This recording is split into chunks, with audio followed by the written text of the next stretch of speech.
How's it going, everybody? It's your boy Jose, aka TheNYCGeek, aka TNG, aka your Elden Lord. Even when you're on the run, you're still your Elden Lord. Actually, especially when you're on the run, you're Elden Lord, aka the guy who's wishing you all a happy Wednesday, happy hump day. Go hump something out there that wants to be humped.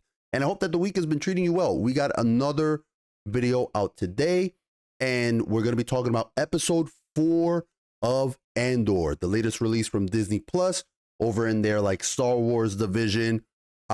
Last week they released the first 3 episodes, and this week we have the 4th as we continue Cassian Andor's escape from the planet Ferrix, where, you know, he was living, and now he's going to be joining a covert ops mission against the Empire. Now, we are introduced to several new characters this week. Some of them are those who are going to work with Cassian on his heist. We get to see, I have it jotted, Genevieve O'Reilly play Senator Mon Mothma. I always get that name. I always butcher her name. But we get to see her play like a slightly younger Senator Mon Mothma, and some of the intrigue on Coruscant, which I like. And on the flip side, we're introduced to some other new characters that are on the Imperial side. We get to see Deidre, I believe her name is pronounced, the character's name is pronounced Deidre Miro, and Major Partagas, who is, by the way, played by Anton Lesser, the guy who killed it as Qyburn on Game of Thrones. Listen, that show is fucking awful, but the acting was there. And especially that dude killed the role as Qyburn. He was freaking awesome. Deidre and Partagas work in the ISB, which is the Imperial Security Bureau, which is a law enforcement and intelligence agency for the Empire. And this episode was a little over 40 minutes, which is great. I like it. There's a lot of dialogue. There's a lot of character establishment, consequences for that hyper corporation from last week. And I'm going to tell you guys, there's no action, which I know is not for everybody. Look, if you guys have watched my House of the Dragon reviews, which I hope you have, you know I am a big fan of subterfuge, of espionage, of intrigue. I like spy stuff. I do. It's my favorite stuff. I'm okay with watching something that's very light, very mild with action. But I completely understand that that is not for everybody. I do. And that some justifiably would like action in a Star Wars show. But for me, when I think war, I'm thinking it's not just, you know, the front lines, the blasters, all that. I'm thinking about the spies and the rogues and you know, the black market dealings and the kind of action that's not the front line. So to me, I feel like this is a vital part of Star Wars, is seeing these kind of interactions. And I don't know what lies ahead for the show. I don't know anything about the plot. I certainly haven't seen any extra episodes. But I do know that the heist that Andor and the team he is planning, like the team that's with him now, that the heist that they're planning for, it promises to deliver action spades, because you know it's not going to go well. And these things never go well. So it's looking like it's going to be really good. I think that viewers for this show are going to have to probably settle in with the concept that there's probably going to be 1 or 2 episodes of buildup between each action piece. And I get it. Again, I said it's slow. But for me, I personally, I like character development. I like proper character development. We're getting to see Cassian and how he's going to become an Alliance intelligence officer, you know, of how he's not going to be a lone wolf, a thief, a rogue that basically works for himself. Because even at the beginning of this, he makes it very clear that he thinks, you know, these sides that are fighting the Empire, he doesn't give a shit about their causes. He thinks they're dumb. So, you know, we're getting to see him go from that. We have to go from that character to a character that by the time we see him in Rogue One, he's willing to lay down his life to be a spy, to be an Alliance intelligence officer. So I dig that. You know, he's got to be someone who's got to lose a lone wolf mentality and fight for a cause. And speaking of causes, I guess I should maybe talk a little bit now, because about Denise Goff. I think I said her last name right. The actress who's playing Deidre Miro, because she was introduced in this episode. I know she made a statement about how she's going to be playing a female Imperial, and like how, you know, it's like 10 times harder for her. But honestly, I don't care. I should say I don't care about that shit unless it starts to pervade and influence a show. Okay, so like Miguel Sapochnik or whatever his fucking name is, he said some stupid stuff, the dude in House of Dragons, but it hasn't really shown. I've been loving House of the Dragons, so as long as it's over there and not influencing the product that I'm actually watching, I'm fine with. You could say whatever the fuck you want over here. Just let my product work for itself. And I do know that in the expanded universe, I didn't read a lot of the books for the expanded universe because there's a lot of fucking Star Wars expanded universe books out there. I know that they explain that the Empire was like superhuman centric because Palpatine, like he didn't trust aliens except for like that Thrawn guy.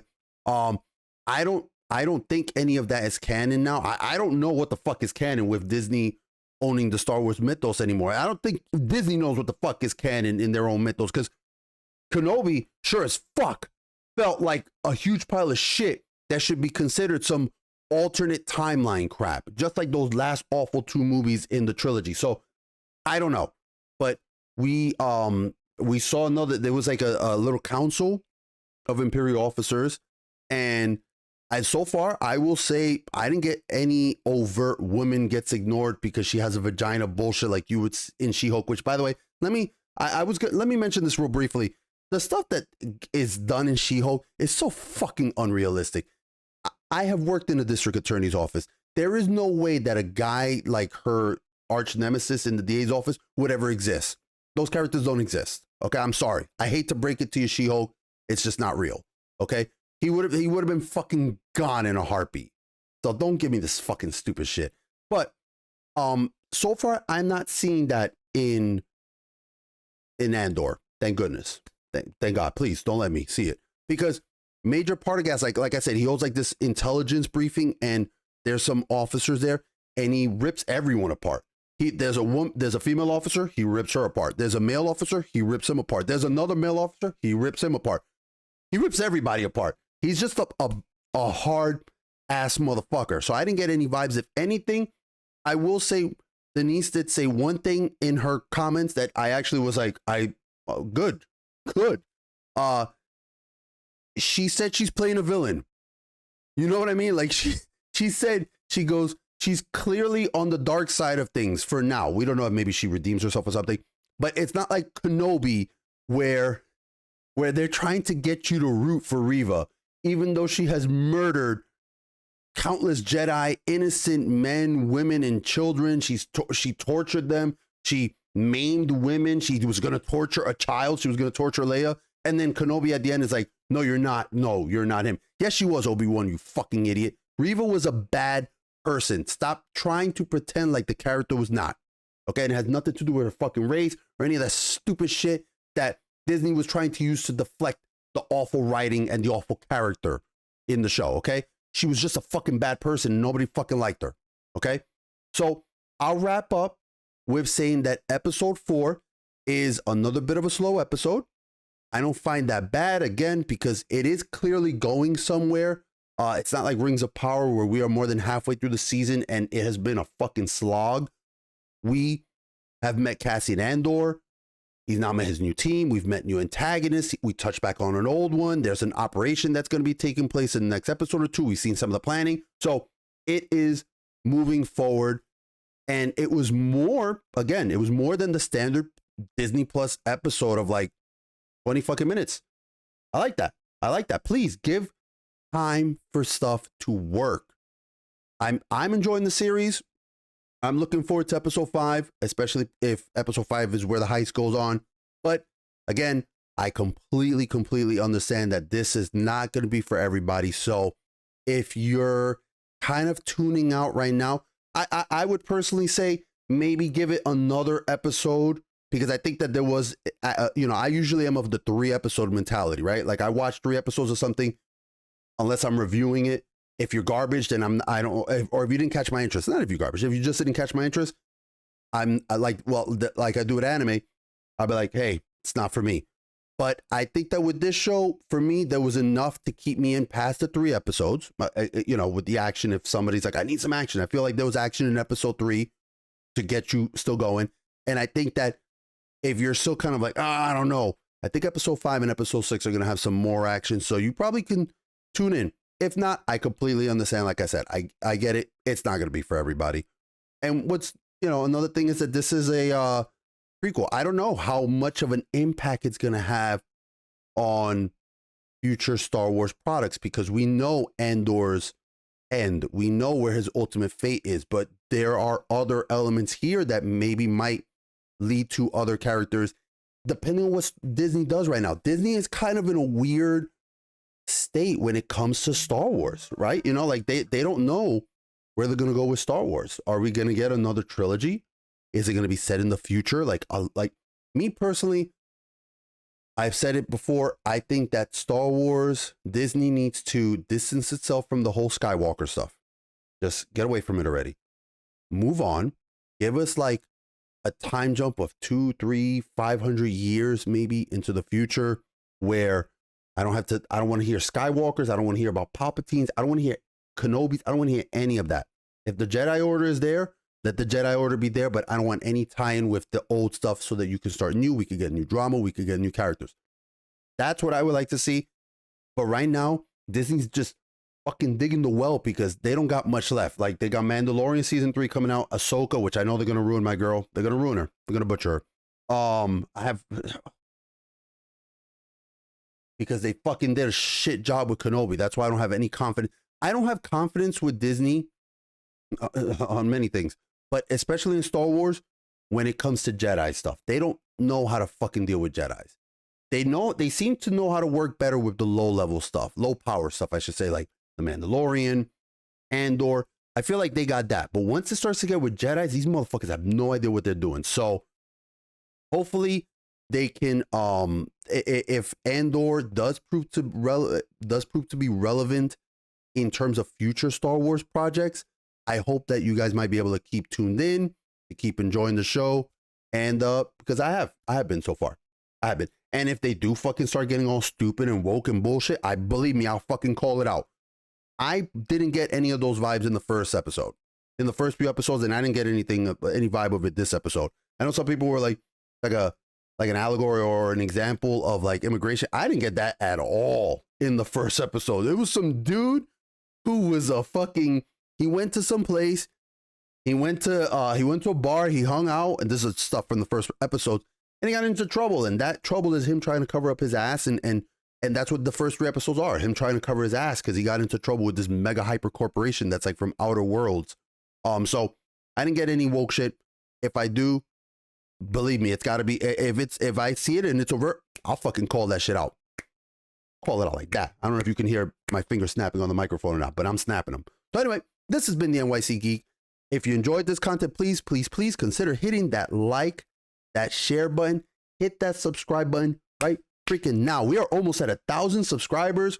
I know that's paltry in comparison to some of the mega people, but listen, I appreciate every single person who has hit that subscribe button, who's hit that like button, who's hit that share button. Thank you so much. You guys are helping the channel grow. It means a lot. Thank you guys. And leave a comment down below. I love to engage and chat with all of you. I do my absolute best to respond to every single comment. We had like a ton of comments for our Lord of the Rings episode, and I'm pretty sure I hit every single I hope I've replied to every single comment there. So thank you guys for engaging. Tell me if you're watching Andor. What do you think? Or what do you think of the whole series as a whole so far? Do you kind of agree that this is going to probably be one of those 2-episode builds, action, 2-episode builds, action kind of feel? Are you liking the intrigue?